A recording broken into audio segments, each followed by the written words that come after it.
शनिवार के दिन जो पीपल के वृक्ष में सरसों के तेल का दीप लगाता है उसको शनि कभी परेशान नहीं। पीपल की जड़ में इत्र का जल, भगवान पीपल देव पिपलेश्वर महादेव का स्मरण कर कर पीपल की जड़ में अगर जल चढ़ा रहे हैं और मान लो शरीर में कोई कष्ट हो गया है, शरीर में कोई रोग हो गया है, कोई मालूम पड़े ये हाथ 4 दिन से दुख रहा है या 4 दिन से ये नस दब गई है या ये कमर दब रही है, तो आप 2-4 दिन कर देखो। कलश के अंदर जल, जल में इत्र का थोड़ा सा भाग, पीपल की जड़ के नीचे आप उसका सिंचन करिए पिपलेश्वर महादेव के नाम से। उस जल को थोड़ा सा भाग लेकर आ जाओ उसी में से जो चढ़ाया है, और उस स्थान पर जहां कष्ट है उसको लगाना पड़ेगा। आज शनिवार का दिन है, पीपल के पेड़ के नीचे जाना और उस पीपल के वृक्ष के नीचे जाकर चींटियों को दाना देना, चींटियों को भाग देना और साथ में जल का सिंचन कर आना। माता प्रसूति ने जितने बच्चों को जन्म दिया, 60 कन्या माता प्रसूति के गर्भ से जन्मी, माता प्रसूति के गर्भ से पुत्रों का भी जन्म हुआ, पर जितनी कन्या और जितने पुत्र का जन्म होता था माता प्रसूति उनके गर्भ के समय पर पीपल के वृक्ष की परिक्रमा करती, पीपल के वृक्ष में दाना देती, पीपल के वृक्ष में जल का सिंचन करती, पीपल के वृक्ष में पूजन करने के लिए जाती। तो माता अगर मन में भाव होगा भगवान की भक्ति का, भले सामने पीपल का वृक्ष हो पर भाव अगर मन में होगा तो भगवान संतान भी वैसी ही देगा। मातृ शमी का पत्ता समर्पित कर देंगे, भले महीने में 2 बार चढ़ाओ, हफ्ते में 1 बार चढ़ाओ, तुम्हारा मन पड़े तो हफ्ते में 2 बार चढ़ाओ। ज्यादा बीमारी है, शमी का पत्ता एक शिव जी के शिवलिंग पर और एक पत्ता जहां से पानी बहकर नीचे गिरता है ना, जलाधारी में से शिव जी पे जल चढ़ाया, जैसे इस पर जल चढ़ाया तो ये पानी बहकर नीचे आता है, तो जहां गिरता है एक पत्ता शिवलिंग के ऊपर और एक पत्ता जहां से जल नीचे गिरता है वहां। अगर ज्यादा बीमारी है और ऐसा लग रहा है कि डॉक्टर कह रहे हैं कि तबीयत ज्यादा खराब हो सकती है, जांचे जाएगी, ये होगा वो होगा, तो एक पत्ता शमी का ऊपर, एक पत्ता जलधारी जो बहकर नीचे आता है पर चढ़ाना। शमी का पत्र रोग मुक्ति के लिए जब चढ़ाया जाता है तो भगवान शंकर का अवधूतेश्वर महादेव का नाम लेकर चढ़ाया जाता है। कौन सा महादेव? जम के बोलो जरा, अवधूतेश्वर महादेव। जिस व्यक्ति की बीमारी खत्म ही नहीं हो रही, कभी पांव में दर्द आ गया, कभी कमर में दर्द आ गया, कभी पीठ में दर्द आ गया, कभी सिर में दर्द आ गया, कभी आंखों में तकलीफ हो गई, कभी दमा चलने लगा, सांस चलने लगी, कभी डॉक्टर को दिखाया तो थायराइड हो गया, कभी ब्लड कम हो गया, कोई प्लेटलेट कम हो गई, कोई कुछ हो गया, कोई कुछ हो गया, डॉक्टर को दिखाओ। डॉक्टर जो दवाई दे कुंदकेश्वर महादेव के नाम से उसको खाओ। तुमको ऐसा लगे कि ये शरीर का रोग तो समाप्त हो ही नहीं रहा, एक ना एक रोग चल ही रहा, ये रोग समाप्त होने का नाम ही नहीं ले रहा।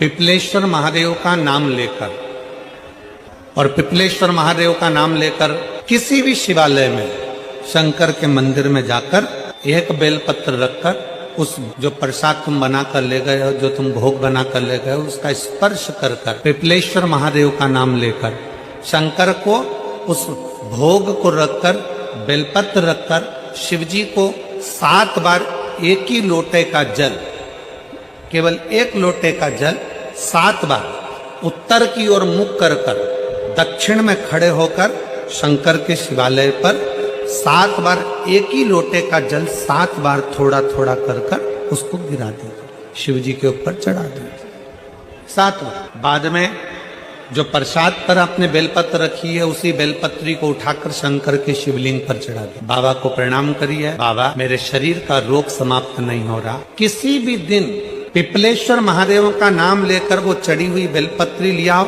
प्रसाद लियाओ, घर पर आने पर जैसे ही घर के अंदर प्रवेश करो सबसे पहले बेलपत्री को चबा चबा कर खा लो। फिर वो जो प्रसाद है उस प्रसाद को 7 गांठ से थोड़ी थोड़ी देर में 7 बार में उसको खा लेना। बाबा देवाधिदेव महादेव का नाम लेकर, पिपलेश्वर महादेव देव का नाम लेकर प्रणाम कर कर जल का आचमन, हाथ की हथेली में जल लेकर 7 बार आचमन कर लीजिए और शिव का पिपलेश्वर महादेव का नाम ले लीजिए। धीरे धीरे 15 दिन लगेंगे और 15 दिन में बीमारियां अपने आप कम होना प्रारंभ हो जाएगी और बाबा आपका हाथ पकड़कर आगे बढ़ाए। नारायण ने बोला, लक्ष्मी आज शनिवार का दिन है जिस दिन अपन इस दरिद्रता से मिलने के लिए पीपल के पेड़ के नीचे आए हैं। हिंदू धर्म में ये दिन पीपल के वृक्ष के लिए पूजनीय होगा। जो भी शनिवार के दिन पीपल के वृक्ष की पूजन करेगा, दूध चढ़ाएगा या मिष्ठान का भोग लगाएगा, लक्ष्मी और नारायण उसके घर में प्रवेश कर जाएगा। लक्ष्मी और नारायण उसके घर में प्रवेश करेगा। इसलिए नियम बनाया। कौन से दिन का? शनिवार। लक्ष्मी जी बोली, नारायण आपने तो एक दिन का वार लिख दिया। शंकर जी ने 7 वार बनाए हैं, रविवार, सोमवार, मंगल, बुध, गुरु, शुक्र और शनि। ये शिव जी ने बनाए।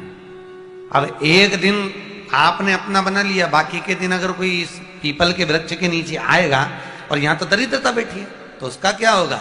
भगवान नारायण बोले, सुन दरिद्रता, तेरे से एक विनती है, अगर कोई भी मनुष्य इस पीपल के पेड़ के नीचे अगर 7 दिन में आता है और उसके हाथ में अगर कोई सामग्री होती है तो तू उसके घर में प्रवेश नहीं करेगी। नियम है पीपल के वृक्ष का, या तो पानी का लोटा लेकर जाओ, कुंकू का चोपड़ा लेकर जाओ, शक्कर लेकर जाओ, या पेड़ के नीचे चींटी को डालने के लिए आटा ले जाओ, पर खाली हाथ पीपल के वृक्ष के नीचे कभी मत जाओ, कभी नहीं जाओ। खाली हाथ जाओगे तो दरिद्रता तुम्हारे घर में प्रवेश करेगी। दरिद्रता उठकर खड़ी होकर बोली, नारायण तुमने अपनी मनमानी करी है, एक दिन मुझे भी मेरा चाहिए। भगवान ने कहा, बोल कौन सा दिन चाहिए? दरिद्रता कहती है, रविवार के दिन इस पीपल के वृक्ष के नीचे मैं दिन भर नृत्य करूं, इसमें रहूं, और जो यहां आए रविवार को मैं उसके घर में प्रवेश करूं। भगवान ने कहा, ठीक है। दरिद्रता, रविवार का दिन एक ऐसा दिन रहेगा जिस दिन तू इस पीपल के वृक्ष के नीचे नृत्य करेगी और जो आएगा इस पीपल के वृक्ष के नीचे तो उसके साथ प्रवेश करेगी। मैंने तुझे वर दिया। इसलिए हमारे यहाँ केवल पीपल का वृक्ष अगर दीवार में भी लग जाता है ना, किसी की फैक्ट्री की दीवार में, किसी के घर की दीवार में पीपल का वृक्ष अगर लग जाता है, पीपल का पौधा लग जाता है, उसको कितना भी तोड़ लो वो वापिस लग जाएगा। फिर तोड़ोगे फिर लग जाएगा। अगर पीपल के पौधे को तोड़ना है तो केवल रविवार का दिन एक नींबू, एक मिर्ची और बमूल का कांटा, ये 3 चीजें रखने के बाद में आधे घंटे बाद रविवार के दिन पीपल के पेड़ को उखाड़ कर फेंक दो। दूसरी बार कभी पीपल दीवार में लगता ही नहीं, कभी नहीं लग सकता। केवल एक रविवार का, केवल एक संडे, इतवार का। घर में दीवारों पर अगर पीपल लग भी गया है, इसलिए पीपल के वृक्ष को उखाड़ने का, अगर घर में पीपल लगा हुआ है या पीपल का पौधा हमारे घर में लग गया, उसको उतारना, निकालना, लगाना, तो पीपल के वृक्ष को अगर निकाला जाता है तो रविवार के दिन, और अगर पीपल के वृक्ष को कहीं लगाया जाता है तो सोमवार के दिन या मंगलवार के दिन, बुधवार के दिन, इन दिनों में लगा सकते पीपल के वृक्ष कहीं लगाना। शनिवार का दिन एक ऐसा दिन होता है जिस दिन पीपल के वृक्ष को कहीं जाकर लगाया नहीं जाता, क्योंकि शनिवार के दिन पीपल के वृक्ष के नीचे लक्ष्मी रहती है। हम अपने हाथों से अगर पीपल का वृक्ष किसी दूसरी जगह पर शनिवार को रोपित करते हैं तो हमारे घर की लक्ष्मी अपने घर से छिन्न होकर चली जाती है।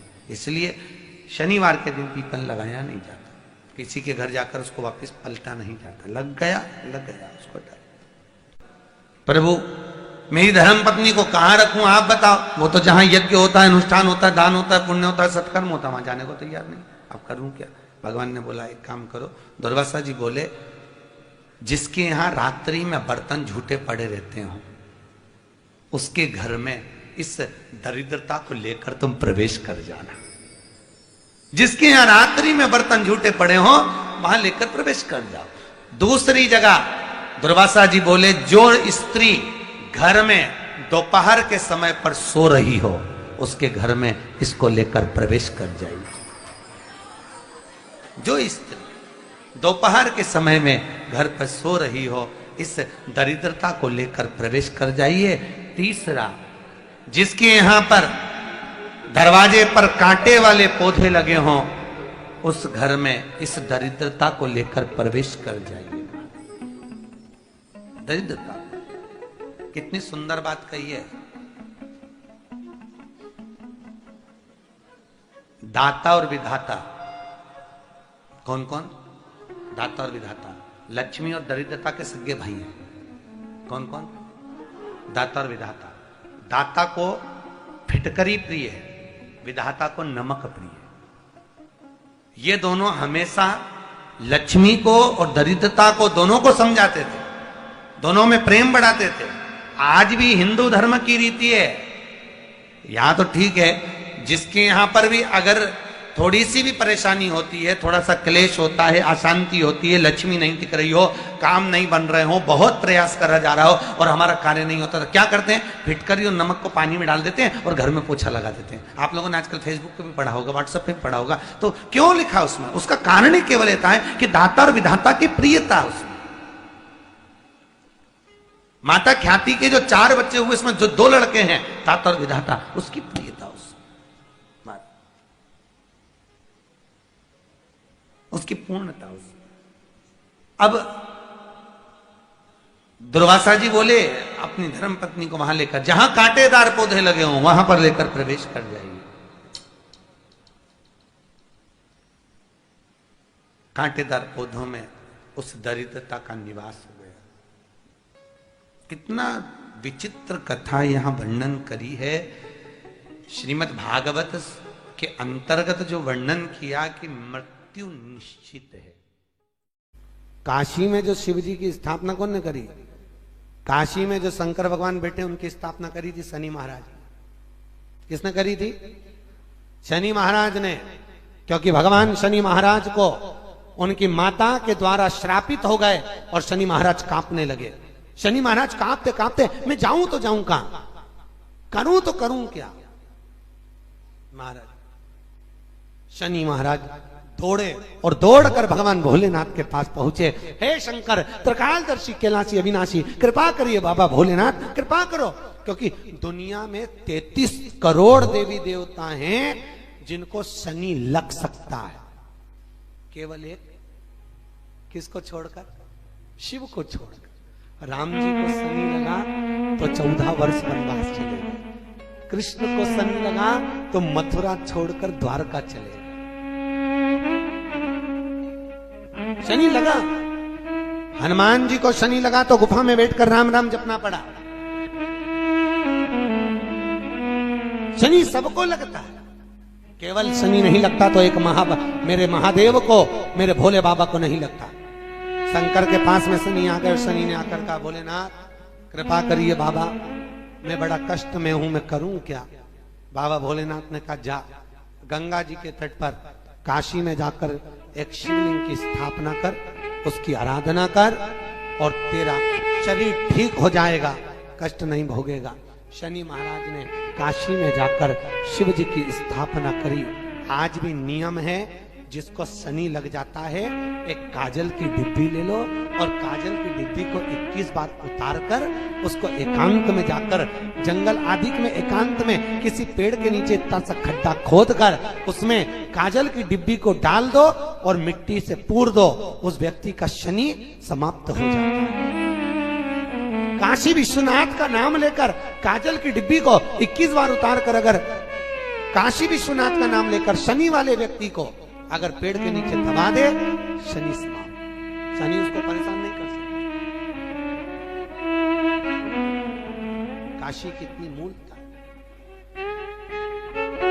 शिव साधारण नहीं है। भगवान शंकर ने नरसिंह जी के क्रोध को शांत करा तो शिव जी का नाम श्रंभेश्वर महादेव पड़ गया। ये श्रंभेश्वर महादेव कोई साधारण महादेव का नाम नहीं है। जब घर में चारों तरफ क्लेश ही क्लेश रहता हो, अशांति ही अशांति रहती है, चारों तरफ क्लेश ही क्लेश रहता है, तब एक लोटा जल पूरे घर में घुमाकर तब महादेव के ऊपर चढ़ाया जाता है और शिव कृपा करते हैं तो घर के अंदर अपने आप शांति होना प्रारंभ हो जाती है। श्रंभेश्वर महादेव। कभी कभी हम नवयुवक बेटा बेटियों से कहेंगे कि युवानी की अवस्था रहती है ना तो थोड़ा सा गुस्सा आ जाता है, थोड़ा चिड़चिड़ापन आ जाता है, बहुएं भी कुछ बोल जाती हैं, बेटे भी कुछ बोल जाते हैं। जवानी अवस्था है, कई बार युवानी अवस्था में थोड़ा मुख पर क्रोध आ जाता है, कई बार सत्ता में बैठ जाते हैं, कुर्सी पर बैठ जाते हैं, सिंहासन पर बैठ जाते हैं, अच्छे अधिकारी के पद पर बैठ जाते हैं तो गुस्सा बढ़ जाता है, क्योंकि कुर्सी का इफेक्ट आ जाता है, थोड़ा सा अंतर आ जाता है कि हम सत्ताधारी, हम वैभवधारी। तो उस समय पर कभी कभी नवयुवक बच्चे हों, कभी नवयुवक बेटियां हों, कभी कोई आधिकारिक पद पर बैठ गए तो अंदर से थोड़ा चिड़चिड़ापन, क्रोध आ जाता है। कई बार पत्नी भी कह देती, कैसे हो गए हो तुम, क्यों चिड़चिड़ करते हो, शांति रखा करो, थोड़ा अच्छे रहा करो। उस समय पर कुछ ना करा जाए तब एक बेलपत्र, एक चावल का दाना शिव जी को समर्पित कर कर श्रम्भेश्वर महादेव के नाम से भगवान शंकर को जल चढ़ाना प्रारंभ कर दो। धीरे धीरे अपने आप स्वभाव में अंतर आना प्रारंभ हो जाता है, स्वभाव ठीक है। इंस्टाग्राम वालों ने, यूट्यूब वालों ने, फेसबुक वालों ने, टीवी वालों ने,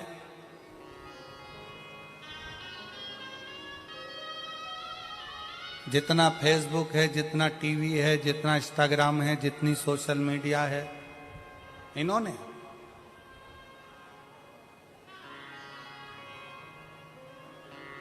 अभी नूतन संवत्सर में, नूतन संवत्सर के पहले बहुत सारे मीडिया पर चलते रहे कि शनि लग गया, शनि लग गया, शनि लग गया। जितने जितने यहाँ कथा में बैठे हो ना, तुम सबने भी मोबाइल में देखा होगा तो देख रहे होगे, वृश्चिक पे लग गया, कुंभ पे लग गया, ढैया लग गया, 7.5 लग गया, आधे से ज्यादा तो शनि के डिप्रेशन में पड़ गए।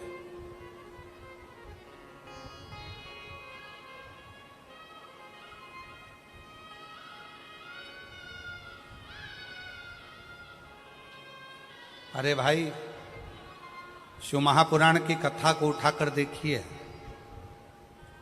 दुनिया के लोगों को शनि लगता है, शनि को शंकर लगता है।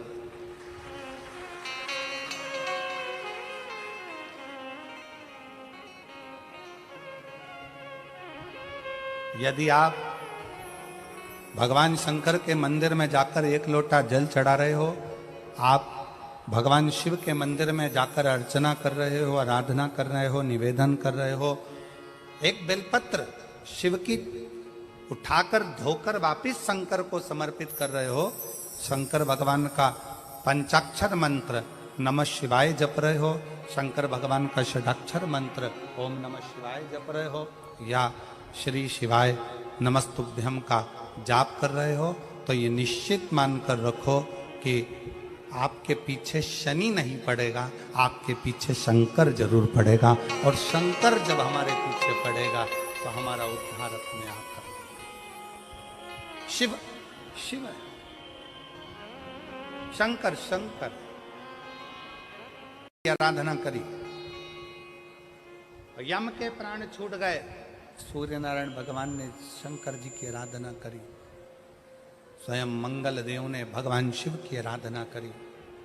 जीवन में कितना भी ग्रह का दोष हो, जीवन में कितनी बड़ी भी तकलीफ चल रही हो, जीवन में कितना बड़ा भी दुख हो, जीवन में कितना बड़ा भी कष्ट हो, अगर आप भगवान शंकर की आराधना में लीन है, भगवान शिव की भक्ति में लीन है, शंकर के मूल मंत्र का स्मरण कर रहे हैं, हृदय से दिल से बैठकर शंकर को पुकार रहे हैं, श्री शिवाय नमस्तुभ्यं, श्री शिवाय नमस्तुभ्यं, श्री शिवाय नमस्तुभ्यं, श्री शिवाय नमस्तुभ्यं, श्री शिवाय नमस्तुभ्यं, श्री शिवाय नमस्तुभ्यं,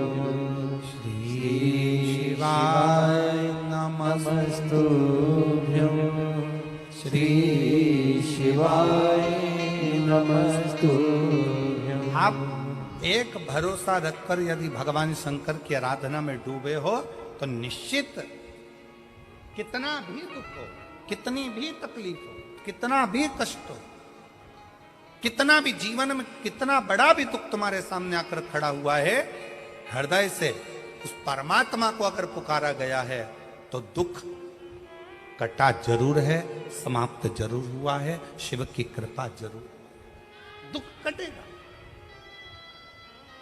समाप्त।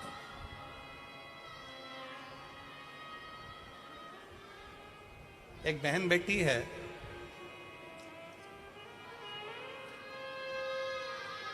में नहीं लग पाता, हमारा मन तीर्थ में नहीं लग पाता, हमारा मन कहीं जाने का नहीं करता, दुकान छूटती नहीं है, घर छूटता नहीं है, व्यापार छूटता नहीं है, हमसे हमारा परिवार छूटता नहीं है, हमारा मन कथा में बिल्कुल नहीं लग पाता, हमारा मन भगवान के मंदिर में नहीं लग पाता, भगवान के भजनों में नहीं लग पाता। मत लगने, कोई बात नहीं।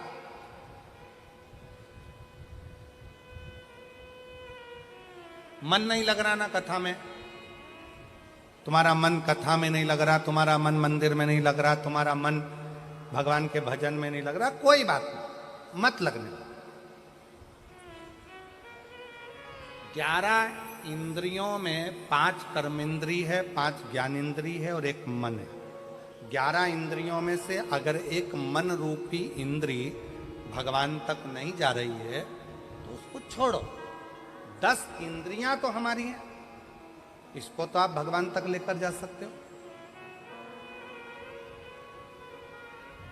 मन नहीं लग रहा, कोई बात नहीं, एक काम करो, हमारा मन कथा में नहीं लगता, हमारा मन मंदिर में नहीं लगता, तो अपनी नेत्र रूपी इंद्री को कथा तक लेकर जाओ। सुनने भले मत जाओ, अपने गांव में कथा हो रही है, अपने शाहदा में कथा हो रही है, अपने विश्वास नगर में कथा हो रही है, अपने आसपास के जितने क्षेत्र के लोग हैं, आपका मन कथा तक नहीं जा रहा, अपने नेत्रों को लेकर जाओ। सुबह नहीं तो शाम को, शाम को नहीं तो रात को नहीं तो दोपहर में एक बार मैं जरा देखकर तो आऊं कि आखिर शिव पुराण में ऐसा क्या है जो ये लाखों शिव भक्त कड़कती हुई धूप में आकर बैठ जाते हैं। मन नहीं जा रहा तो नेत्र लेकर जाओ।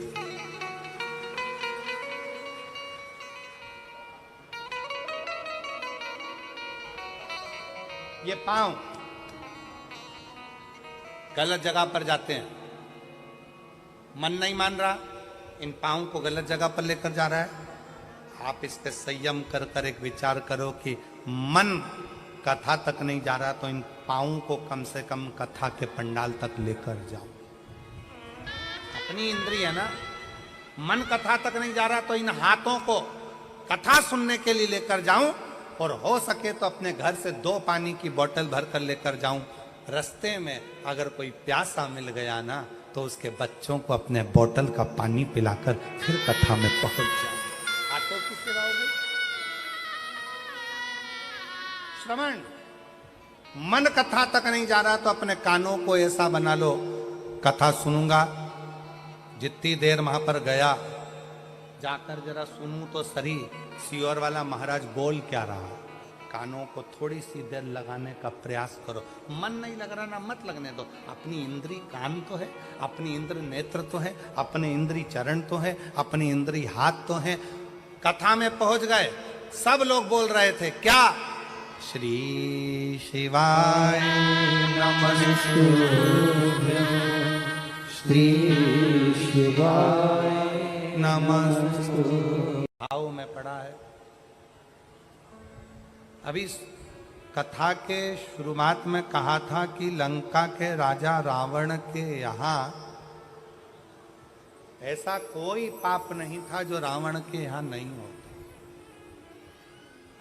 पर एक पुण्य लंका के राजा रावण के यहाँ होता था। वो पुण्य था शिव जी को 1 लोटा। बोल बम का नारा है, जम के बोलो जरा, बोल बम का नारा है, सारी समस्या का हल श्री शिवाय